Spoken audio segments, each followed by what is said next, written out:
Welcome to our next series on the Rove podcast. I'm Lamyaa Gabr, your host, and this series is a special one. We are joined by two phenomenal women where we are discussing a topic, a theme, a season of Pinktober, raising awareness on cancer, and our survivors are here with us here today. I want to welcome with a warm heart Lamyaa Gabr of our Jalila Foundation and Stephanie Neuhold, who is a Rovester herself at Rove at the Park. Ladies, welcome.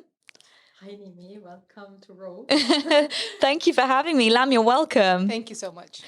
Now, I have questions in front of me. We've discussed this, but I feel like this is just going to be such an authentic conversation. I do want to get the listeners straight in on understanding who you are as individuals and what's got you here today. So I guess, Lamyaa, I would love to start with you if possible. You're a manager at the Majlis Al Amal, a center that offers women emotional support during their cancer journey. First of all, I would love to just know your personal story when it comes to cancer and your journey so far. Well, yeah. So my name is Lamyaa. I'm a mom of four. Got married when I was 23, so I'm a very young mother. Always been very busy with my life, very career-oriented. I'm always the mom on the side cheering for my kids for football, netball, anything that you can imagine. Always on the road, never enough time for myself. 2 years ago, August 2020, I got diagnosed with cancer, breast cancer. And I did the operation, chemo, radiation, no hair, no eyelashes, everything that you can imagine. I've gone through that. It's not a simple journey. It's a really tough journey. I had the support of my husband, my children, my neighbors. So everyone was cooking food and sending it over to the house. Emotional support was there from my friends and family. It was okay. It wasn't that bad at the end. We're now here. Yeah, absolutely. We love that. We love that and your positivity towards it all. And we're definitely going to dive a bit deeper into that journey a bit later on. Stephanie, I'd love to move to you now and ask you about your own personal journey that you can share with our listeners. So my personal journey goes back a little bit in time when I was 11 and I lost my mom on ovarian cancer. And the year prior to that, my aunt, her sister on breast cancer. And when I was a toddler, my grandmother on breast cancer. So I have already been exposed to something called the genetic mutation, where I was confronted in an early age. And I said, okay, why not checking myself quite often and frequently to ensure that I take care of my body, right? And I have done this in our 2020 year, where we had more time to self-reflect, and done in March 2020 a checkup, which was perfectly fine. And then another one in August, which was just 5 months later. And we saw 2 tumors growing up, 1.5 centimeter. And then right away, as Lamyaa said as well, the full package, as you can imagine, then you have with such aggressiveness of a tumor, which is called BRCA1, a genetic mutation, the exploring of what can you do, what not, trusting doctors, etc., and starting with an aggressive chemotherapy, and then followed by surgery, which was in March 2021, which is called a double mastectomy, and then the healing process, which just was completed, I think, in the last year, and that is just to really briefly summarize what can happen in a year of time and change your life, right? Mm-hmm. So that story obviously can be more detailed, explained, but at the end, same like Lamyaa, I'm a mother of a 6-year-old girl, married to an amazing husband who still copes with me and my needs. And where you're really saying in good and in bad, you have a network and community system around you, where I'm so grateful now with open eyes to see how important it is to have great family members, friends around you, a community, neighborhoods, and strangers who transform and became your strongest supporters and soulmates. Like Lamyaa, very grateful for that our paths have crossed. I think one question I have for the both of you is, I can feel your energy in the room. I mean, the second I saw you both, it is so pure, it is so wonderful and warm. How did you stay positive, and how do you continue to stay positive? Lamyaa, I'd love to ask you, during that journey of yours, how did you remain that light? It's not a positive journey all the time. There is ups and there's downs. And it's just, in Arabic, they call cancer al-marad al-khabith. Khabith, which means the sneaky disease. Why? Because it plays with your mental health. You're always worried about what's going to happen and the next steps and everything. It's just, if you're having a bad day, and that's what we all are learning now. If I'm having a bad day today, I'll take it through. I'll enjoy my bad day. I'll cry it out. I'll do whatever I need to do to get all those emotions out. But at the end of the day, that day is over. And we start the second day fresh, a new slate, a clean slate. And that's what most of us are trying to do. So positivity comes when you get your emotions out. And then the second day, you just take it step by step. It's one day at a time. And this is how you can stay positive, because you can't just think in a month or 2 or 6 months what's going to happen. So, yeah. And it really is something that you have to practice consciously. Yes. Right. And Stephanie, I mean, for you, discovering this during a time when the world was going through so much during a global pandemic, how was it for you to stay positive? So at that time, I believe, obviously, a strong driver is my girl.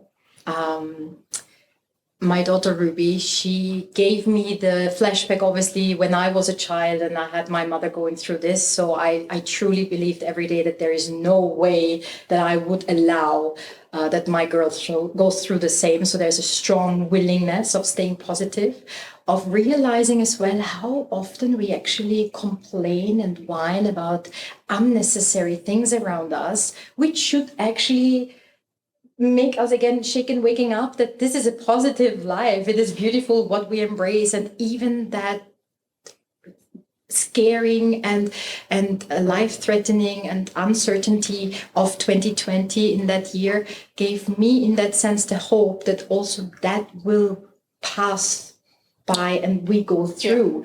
And I think in particular the belief that it hit me in that year was for me then the arrangement to see my limitations, or how much and how far can I go to keep the things together, right? Because you're not only a mom, you're not only a wife, you have your own interests, you have your hobbies, you have your friendships, and not to forget in my personal feeling that the purpose every day you wake up, which with me, work is very strong, and the relation to, I want to continue driving, I want to continue to perform and to produce and be there for others. Because if you're a person who loves to give, then how out of a sudden you get stopped by that illness that you cannot give anymore.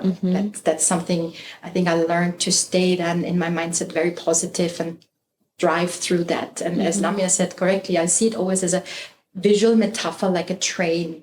So like from a train station point of view, you stand, you see a train passing by, it makes a stopover, you see some people waving out of the window. And this is how I saw my illness, right? It was coming there, it stopped over, I dealt with it, and then it's passing through again. So that is quite a stopover journey in my life, but it should not control me moving forward and define me too much. Because we have much more to be and to show and to live, rather than being now a cancer survivor. So there's much more to give back now. Absolutely, beautifully said, I must say. And that's exactly what Lamyaa you're doing. You are giving back to your community and those that are in need. So I'd love to ask you more about the role that you play in helping your community, men or women that are going through their own journey at the moment. Okay, when I was diagnosed with cancer, I had no one around me who understood what I was going through. It was very tough to get any answers, which doctors to go to, where do I get a wig, do I need to do microblading before I do my chemo, what's going on? So I had to go around asking my friends. I had no one in my direct circle who had cancer. So I had to ask my friends to connect me with strangers who had cancer.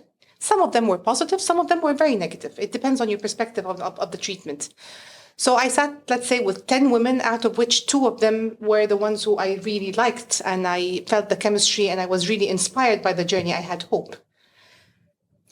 I used to be a banker and into investments and wealth and insurance. And after I finished my treatment last April, I sat down, and between me and God, I said, you know what, God, I do not want to go back to my career. I want to work with women like me. I want to be able to be, just add more value than this. There has to be something more. I want to know more about myself. And then I got the job from Al Jalila. And I started my job in Al Jalila in October 2021. With that, I was recruited based that I, of course, had cancer, which usually companies don't employ. It's very hard to employ someone with cancer. But I was recruited because, of course, I had cancer. I was going to be very compassionate. I would understand what the women are going through. And we kickstarted the center end of October 2021. What is the center about? Majlis Al Amal is a center that caters for women or offers women emotional support during their cancer journey, whether a woman is diagnosed with cancer, in the middle of her treatment, finished her treatment, and still, cancer doesn't go away. Cancer is for life. We have to accept that. So cancer is like this person who doesn't knock on your door.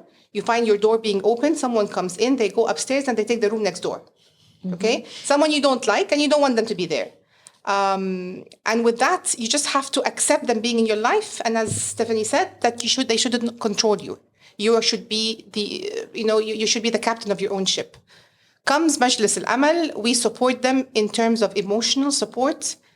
The hospitals offer clinical support. So the patient who's diagnosed with cancer, they go to the clinic, they get their treatment, and they're asked to go back home. Who supports you? Who takes care of your anxiety, your fear, your despair, your nightmares? No one. Yes, you do have a husband. Yes, you do have kids. Yes, you do have friends. Yes, you do have neighbors. No one understands what you're going through except someone who is wearing your same shoes exactly. And that's the power of Majlis Al Amal. It's a support group in a physical location, which is legal, because sometimes you have support groups which are not legal. So there are support groups who are on WhatsApp, on Facebook. They meet once a month. We have a walk-in center, a drop-in center for anyone who's diagnosed with cancer, women, any type of cancer. It's not just breast cancer. Their families, their friends to come and seek support. What do?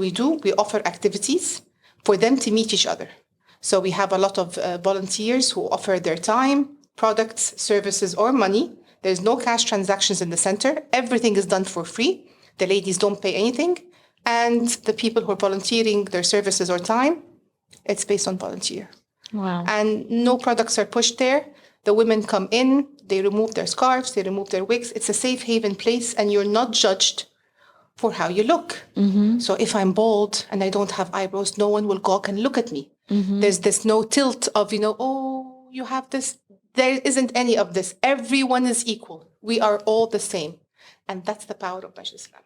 Beautiful, beautiful. Well, I must ask you, was there a pattern in particular that you noticed with people regularly coming in as to how they started and potentially how they left, or just their journey? Was there something in particular that really stood out to you when you would speak to these women? Any challenges that they were going through, mental health challenges as well? Every single woman who came to the center, when they got diagnosed with cancer, it was a surprise.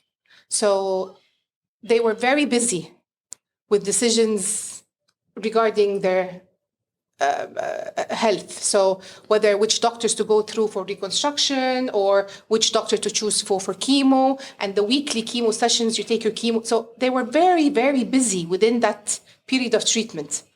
After the treatment is finished, that's where the journey starts.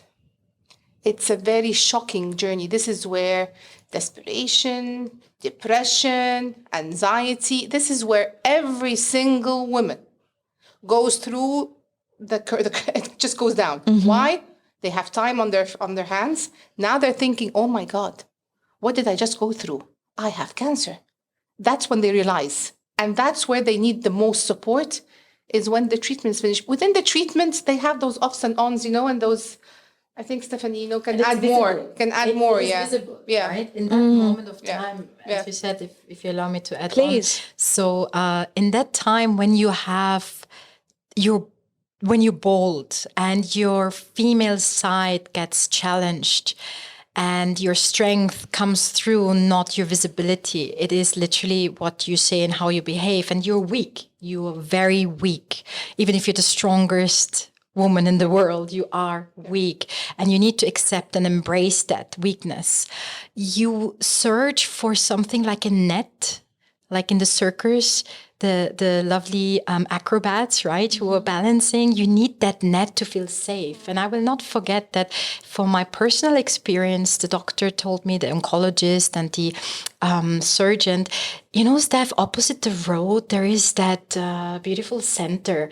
I'm like, okay, great. And now what happens there? We sit together, have a coffee and talk about cancer. That's the last thing I want to do right now, because I want to ignore that literally, to say, right, I know I have it. It's obvious. People stare still on streets if you have no hair on your head, even though you have then a wig, which is obvious sometimes, or you have your turban.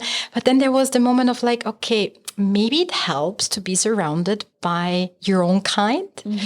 And you have to first get to that stage to say, I will enter this door. And I caught myself driving around the roundabout and passing by. And I'm like, that's the place.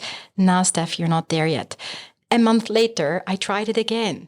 And I was like, I'm interested, but I'm not ready, until I really drove in and parked the car and said, okay, do I really want to enter? Because once I enter, I'm vulnerable. I let go.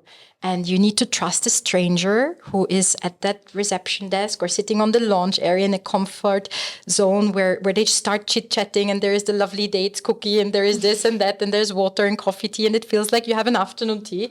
But then you realize you're surrounded by beautiful, strong souls who went through similar, same, or even worse scenarios where you can exchange and you feel, right, I can let myself go and I don't need to justify, or I can literally be so transparent and me that it helps to be not that strong anymore, that you can show vulnerability and fall into that safety net, which Lamyaa and the team provides. It is a beautiful safety net. And it's a process to get there, like you said, and you never, ever quite feel ready for it. So for anyone who's listening right now who is considering that, is that place that you were, should I go, should I not? What would we say to them? Lamyaa, I'll start with you. Come when you're ready. You cannot be pushed. It has to start from within you. But all I can say is that every single woman who has stepped foot into the center, they haven't left. We have created a lovely community of really strong, inspiring women. We're all inspired by each other. Everyone has a different strength. Everyone inspires the other in a different way. I've learned a lot from all the women who have come. There's always a lesson learned from every single woman that comes into the center. So all I can say is just, trust your instinct. And when you're ready, please do come. You'll love it. You'll love it. Stephanie, anything that you'd like to say? What can I add on here? Sincerely, it is the readiness and the comfort, because on that side you will get wrapped and packed in some cotton. You feel that there is someone, and I have goosebumps now while I'm expressing it, because I remember the first hug I got from Lamyaa entering, and she's like, hey, hi, how are you? How can I help? And I'm thinking, oh my gosh, such a sweet woman.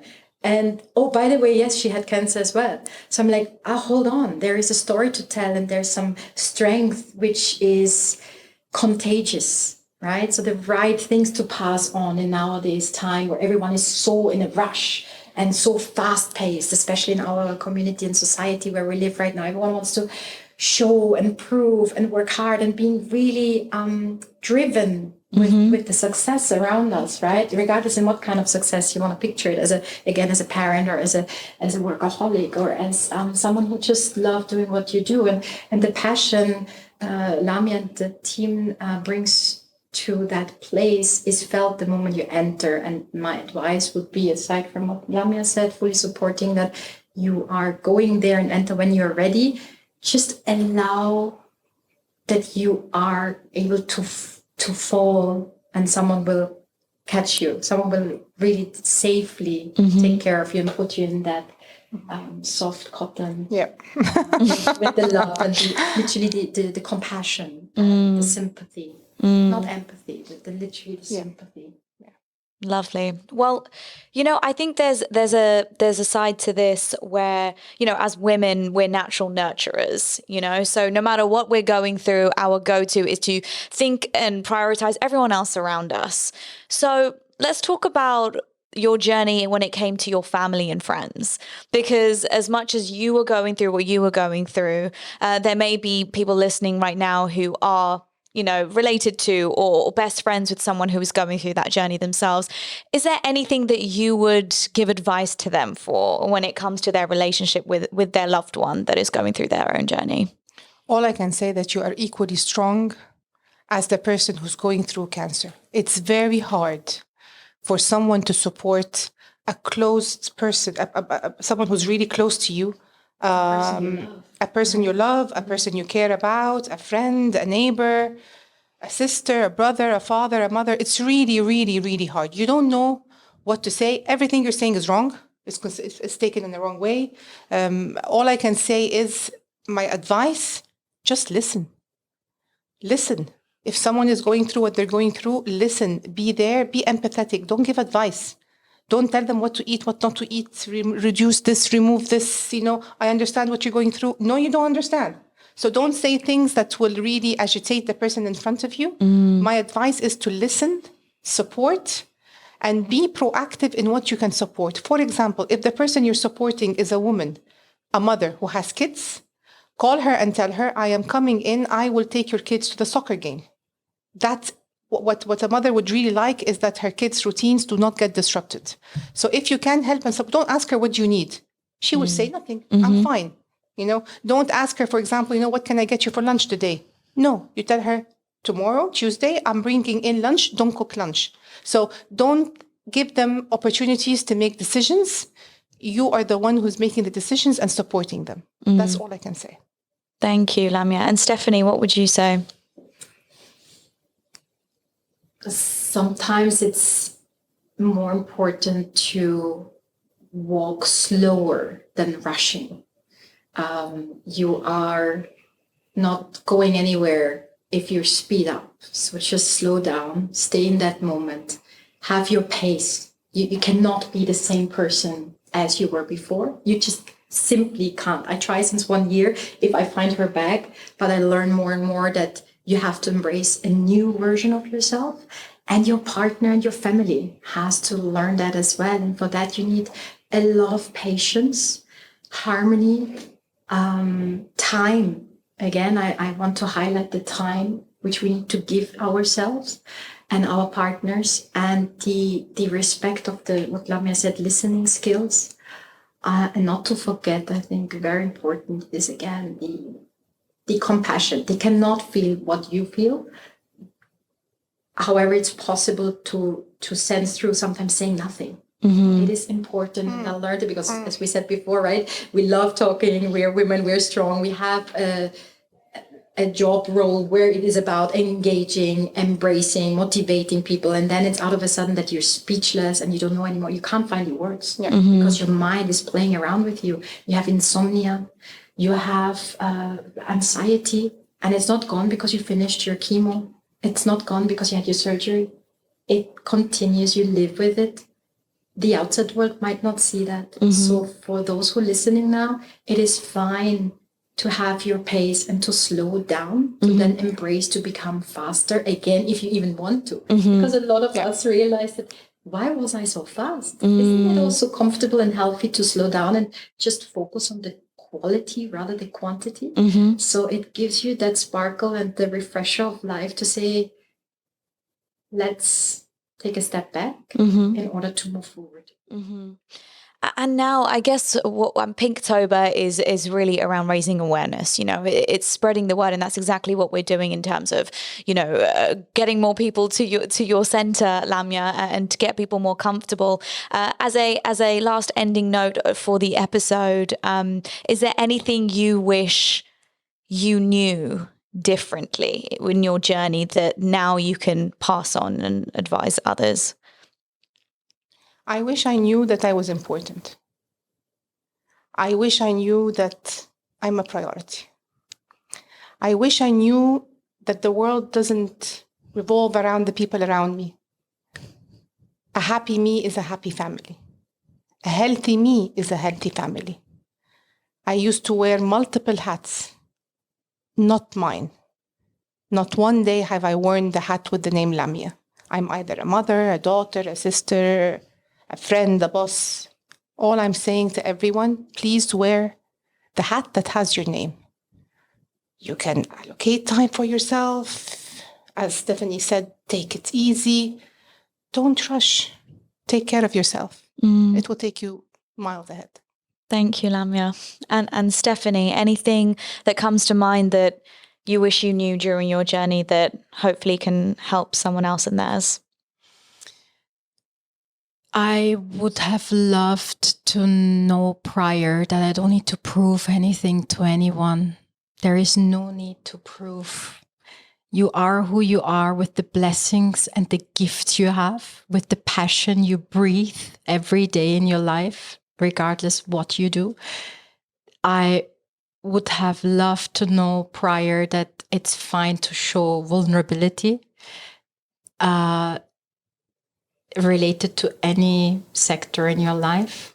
And it is fine to show aesthetic, which is not known so much in the society, prioritizing healing than aesthetic, which I get still question that, okay, implants, how you restructure yourself. It's everyone's personal journey. You cannot compare any person with anyone else. So the message would be take your individuality and say what is important for you.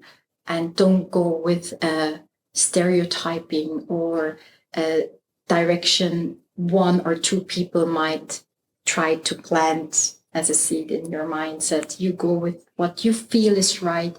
It's your body, it's your life, and you make a decision which will influence others, which will have consequences for others. So you need to reflect that. And again, only if you take time. Yeah.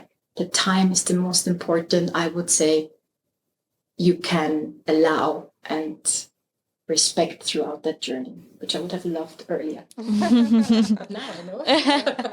Well, ladies, I have to say thank you so much for sharing your stories. I know 100% it's gonna help so many people that are listening right now. So thank you for making the time, for being on the Rove podcast. Thank you for you. Thank you. An absolute joy. Thank you. Thank you Thank for you so listening. much. Thank you very much. Thank you. Yay. Oof. Thank you so much. I told you it went so quickly. Yeah.